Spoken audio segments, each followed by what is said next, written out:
Assalamualaikum warahmatullahi wabarakatuh. Salam sehat semuanya, anak-anakku sekalian.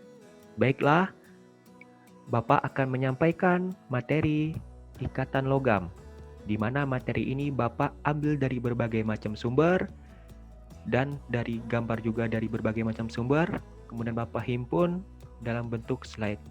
Semoga bisa dipahami dalam pembelajaran kita. Baiklah, Bapak akan menyampaikan terkait pendahuluan apersepsi. Apakah masih ingat mengenai elektron valensi? Ya, benar. Elektron valensi itu berada di kulit terluar. Nah, ini ada sangat erat sekali kaitannya dengan ikatan logam, di mana elektron valensi ini akan berperan dalam mempengaruhi sifat khas logam. Selanjutnya, perhatikan gambar berikut. Nah, ini gambar apa?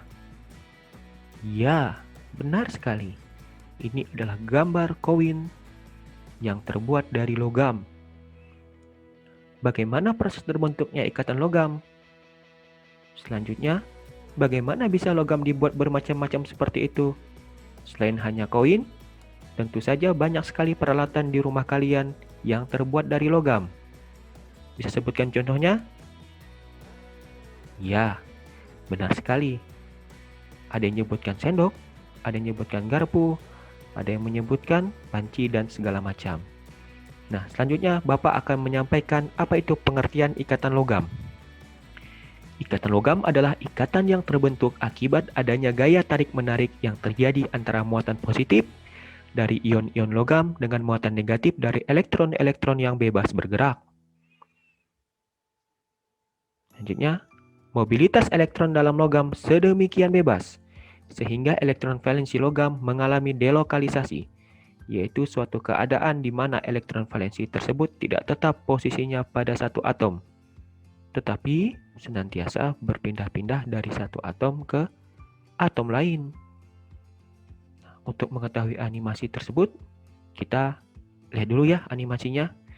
Bapak klik animasinya.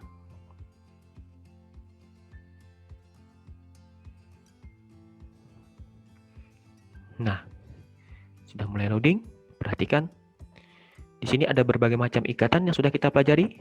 Ada ikatan ion, ikatan kovalen, dan ikatan logam. Bapak akan mengklik ikatan logam terlebih dahulu. Bisa dilihat di situ ada tembaga, copper, dan zinc atau seng. Di sini kita lihat atom tembaga dan seng dapat bergabung bersama-sama untuk membentuk kuningan. Nah, bagaimana atom tersebut berikatan bersama-sama? Kita lihat. Atom dari logam seperti tembaga dan seng memiliki sedikit elektron di kulit terluarnya, di mana tembaga memiliki satu elektron. Bisa lihat di sini, ini tembaga, dan seng memiliki 2 elektron. Selanjutnya, elektron yang berada di kulit terluar akan membentuk awan elektron. Awan elektron ini akan bergabung sebagai satu kesatuan. Dalam kata lain, sedikit elektron yang bergerak, mereka semuanya bergerak semuanya. Bisa dilihat sini, awan elektron ini bermuatan negatif.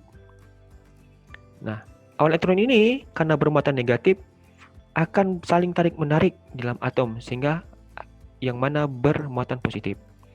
Ya, tarikan antar atom awan elektron ini akan bergabung membentuk atom bersama. Ini yang disebut dengan ikatan logam. Nah, bisa lihat di sini, ini awan elektron selalu bebas bergerak dalam arah yang partikular, ya, ketika suatu muatan listrik diberikan. Pergerakan elektron ini dalam arus listrik.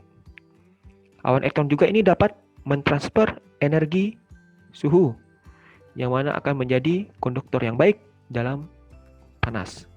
Baik, itu terkait animasinya, bisa lihat di sini ya. Selanjutnya, teori lautan elektron. Teori ini dikemukakan oleh Drude, kemudian disempurnakan oleh Lorentz. Menurut teori ini, di dalam kristal logam terdiri dari ion-ion logam yang bermuatan positif atau kation yang tersusun rapat dalam awan elektron. Awan elektron ini merupakan elektron valensi yang dilepaskan oleh setiap atom. Elektron valensi ini tidak terikat salah satu ion logam atau pasangan ion logam, tapi terdelokalisasi terhadap semua ion logam. Selanjutnya, karena terdelokalisasi ini pada semua atom yang terdapat pada logam maka membentuk awan atau lautan elektron. Sehingga elektron valensi tersebut bebas bergerak ke seluruh bagian dari kristal logam. Perhatikan sifat fisik logam. Kita lihat sini ada gambar besi yang lagi ditempa. Mengapa bisa ditempa? Karena elektron valensi mudah bergerak dalam kristal logam, maka elektron-elektron tersebut mengelilingi ion logam yang bermuatan positif secara simetri. Karena gaya tarik antara ion logam dan elektron valensi sama ke segala arah. Bila sebuah ikatan logam putus, maka segera terbentuk ikatan logam baru. Karena itu, logam dapat ditempa menjadi sebuah lempeng yang sangat tipis dan ditarik menjadi kawat yang halus dan dibengkokkan. Selanjutnya, sifat fisik logam yang kedua. Bisa lihat di sini ada lampu ya. Nah, lampu ini karena disebabkan oleh daya hantar listrik pada logam karena adanya elektron valensi yang sangat mudah bergerak. Nah, elektron valensi tersebut bebas bergerak dalam medan listrik yang ditimbulkan sumber arus sehingga listrik dapat mengalir melalui logam. Elektron bergerak ke potensial yang lebih rendah. Nah, itu ya. Jadi listrik itu bisa mengalirkan dalam logam ya karena ada elektron valensi yang mudah bergerak. Selanjutnya, bisa lihat di sini ada gambar panci yang berisi air yang mendidih. Di mana panci ini terbuat dari logam. Jadi ini sifat fisik yang ketiga, yaitu mudah menghantarkan panas. Sama halnya dengan daya hantar listrik, daya hantar panas juga disebabkan adanya elektron yang dapat bergerak dengan bebas. Bila bagian tertentu dipanaskan, maka elektron-elektron pada bagian logam tersebut akan menerima sejumlah energi, sehingga energi kinetisnya bertambah dan gerakannya makin cepat. Elektron-elektron yang bergerak dengan cepat tersebut menyerahkan sebagian energi kinetisnya kepada elektron lain, sehingga seluruh bagian logam menjadi panas dan naik suhunya. Nah, jadi seperti halnya daya hantar listrik, jadi elektron ini akan saling bertumpukan ya karena ada menyerahkan sebagian energi kinetisnya kepada elektron lain sehingga seluruh bagian logam menjadi panas. Nah, ini sifat fisik yang bisa kita lihat dalam gambar tersebut. Iya. Apa? Benar. Mengkilap. Nah, mengkilap ini dikarenakan adalah bila cahaya tampak, ya cahaya mudah dilihat oleh mata ya, jatuh pada permukaan logam, sebagian elektron valensi yang mudah bergerak tersebut akan tereksitasi. Tereksitasi ini keluar dari lintasannya. Ketika elektron yang tereksitasi tersebut kembali kepada keadaan dasarnya, maka energi cahaya dengan panjang gelombang tertentu ataupun di daerah cahaya tampak yang bisa dilihat oleh mata akan dipancarkan kembali. Peristiwa ini dapat menimbulkan sifat kilap yang khas untuk logam. Ya, jadi kalau elektron itu kembali lagi pada keadaan dasarnya, dia akan mengeluarkan energi. Energi itu akan mudah dilihat oleh mata. Nah, yang bisa dilihat oleh mata itu berupa cahaya tampak. Oleh karena itu, logam itu bisa mengkilap. Terima kasih. Itu saja penjelasan dari Bapak terkait pembelajaran ikatan logam. Jangan lupa like, comment, and subscribe channel Bapak. Semoga kita selalu dalam lindungan Tuhan Yang Maha Esa. Salam sehat.